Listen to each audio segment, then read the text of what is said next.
The Indian civilization, one of the oldest civilizations in the world, is not only known for their rich cultures and traditions, but also their contributions to the field of science and technology. Ancient India was a land of sages, seers, scholars, and scientists that astonished the world due to the remarkable accomplishments they have achieved. India has been making excellent progress in research and discoveries for centuries, even before modern laboratories came into practice. Many of the ancient theories and techniques have strengthened the foundations of modern science and technology, although other discoveries yet remain to be unknown. It is fascinating to see how the ancient rishis have observed and scripted the intricate process of growth, development, and the reason behind the congenital defects of a human being. This study was named the Garbha Upanishad, which also means esoteric doctrine over the embryo. The Garbha Upanishad explains the genes, growth, physical and mental state of a child in the mother's womb. It is one of the 35 Samanya Upanishad known as Krishna Yajur Ved. The last verse of the Upanishad attributes the text of the sage Piplad, and the surviving manuscripts are damaged.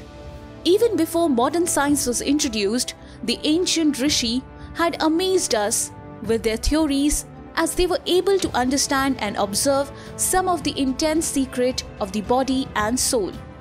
Sage Piplad, who was a Vedic philosopher, was known to have written the Prashna Upanishad, known as one of the most important scriptures. Garbha Upanishad begin with 4 sections. They are structured in a dialectic style, inquire and explained in a detailed manner. The scripture consists of accounts of following questions. What is the human body?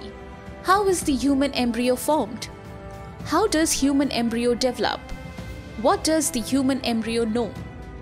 After explaining each section in detail, the text then abruptly jumps to enumerating the anatomy of a developed human body, likely due to the lost chapters of the manuscript. Paul Deussen, a German professor who was an admirer of Hinduism, researched each scripts and stated that in a human adult there are 4 skull bones in the head, with each bone having a socket on one side, making a total of 16. In addition to that, he stated there are 107 joints, 180 sutures, 360 bones, 500 muscles, 700 veins, 900 sinews, and 45 million hairs. He further enumerates the metabolism functions of the body depending on how much a person eats and drinks. But over the years, most of these written scripts have been lost. The surviving ones are now damaged, inconsistent, incomplete, waiting to be discovered and researched by our modern scientists. Thank you so much guys for watching this video. If you liked it, like, comment and subscribe if you haven't already.